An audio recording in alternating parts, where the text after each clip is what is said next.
Hi guys, இன்றைக்கி எழுதின டெஸ்ட்டுக்கான answer தான் இப்போ நம்ம பார்க்க போகிறோம். ஸோ ஃபஸ்ட்டு கேள்வி பார்த்திங்கன்னா, காமராஜருக்கு பாரத ரத்னா விருது வழங்கப்பட்ட ஆண்டு எது? 1976. சிறந்த நூலகருக்கான வழங்கப்படும் விருது எது? சா.ரா. அரங்கநாதன். அடுத்ததாக வந்துட்டு பொறுத்துக்க.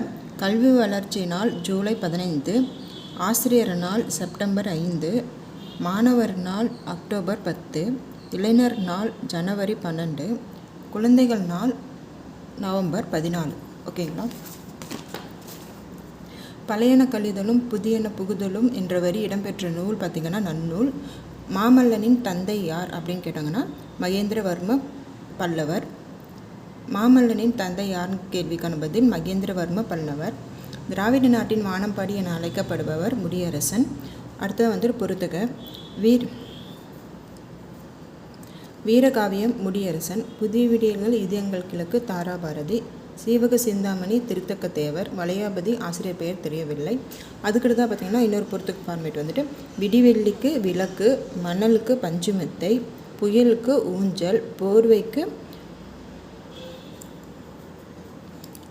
ஸோ அதுக்கடுத்த பொறுத்துக்கான பதில் பார்த்திங்கன்னா விடிவெள்ளிங்கிறது விளக்கு, மணலுங்கிறது பஞ்சுமெத்தை, புயல் அப்படிங்கிறது ஊஞ்சல், பனிமூட்டம் போர்வை, அலை அப்படிங்கிறது தோழன். ஓகேங்களா?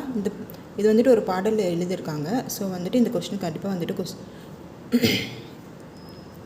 ஸோ அதுக்கடுத்த பொறுத்துக்கு பார்த்திங்கன்னா விடிவெள்ளிக்கு விளக்கு, மணலுக்கு பஞ்சுமெத்தை, புயல்னா ஊஞ்சல், பனிமூட்டம் போர்வை, அலைனா தோழன். ஓகேங்களா? அடுத்தது டெஸ்ட் 8.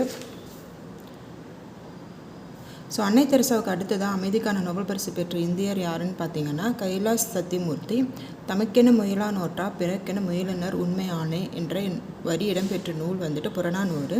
சுதேசி நாவை சங்கம் நிறுவப்பட்ட ஆண்டு 1906 அக்டோபர் 16. வேலு நாச்சியார் சிவகங்கை மீட்ட ஆண்டு 1780. காந்தியடிகள் யாரின் அடிநிழலிலிருந்து தமிழ் கற்க வேண்டும் என்று கூறினார் பார்த்திங்கன்னா உ.வே. சாமிநாதர் ஐயர். ரவுலட் சட்டம் கொண்டு வரப்பட்ட ஆண்டு 1919.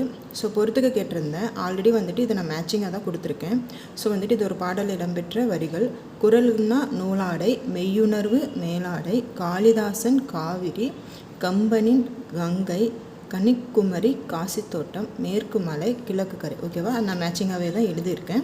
ஸோ கவிஞாயிறு என அழைக்கப்படுவர் யாருன்னு பார்த்தீங்கன்னா தாராபாரதி அவர்கள். ஸோ அடுத்த கேள்விக்கான பதில் பார்த்திங்கன்னா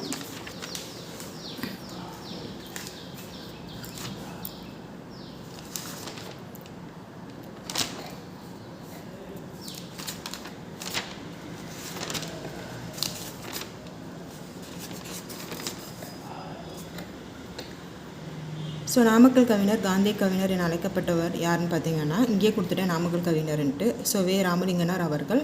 முல்லைக்கு தேர் தந்து புகழ் பெற்றவர் யாருன்னு பார்த்தீங்கன்னா வள்ளல் வேல்பாரி அவர்கள். எடுத்தல் படுத்தல் நலித்தல் உழைப்பில் திரிவும் தத்தமிழ் சிறிது உளவாகும் என்றவர் இடம்பெற்ற நூல் பார்த்திங்கன்னா நன்னூல்.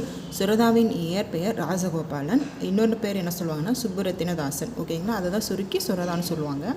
ஸோ அஞ்சாவது பார்த்திங்கன்னா கொல்லிப்பாவை என்னும் சிற்றிதழை நடத்தியவர் யாருன்னு பார்த்தீங்கன்னா ராஜமார்த்தாண்டன். ஆறாவது வந்துட்டு தமிழ்நாட்டின் 2வது மிகப்பெரிய புலிகள் காப்பகம் எங்கே உள்ளதுன்னு கேட்டாங்கன்னா முண்டந்துறை புலிகள் காப்பகம் தான். ஸோ 7வது வந்துட்டு தேசிய முறை தெய்வீகம் உயிர் என கருதி மக்கள் தோன்றி செய்தவர் யாருன்னு பார்த்தீங்கன்னா பசுபொன் முத்துராமலிங்க தேவர்.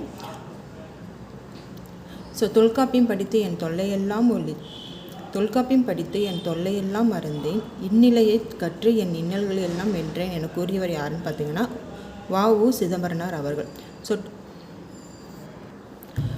டோட்டலாக பார்த்தீங்கன்னா 24 கொஸ்டின்ஸ் வந்துடுச்சு. ஸோ எவ்வளோ மார்க் வாங்கினீங்கன்னு கமெண்ட்டில் ரிவ்யூ பண்ணுங்கள். நாளைக்கான டெஸ்ட் பேஸில் மீட் பண்ணலாம். Thank you so much.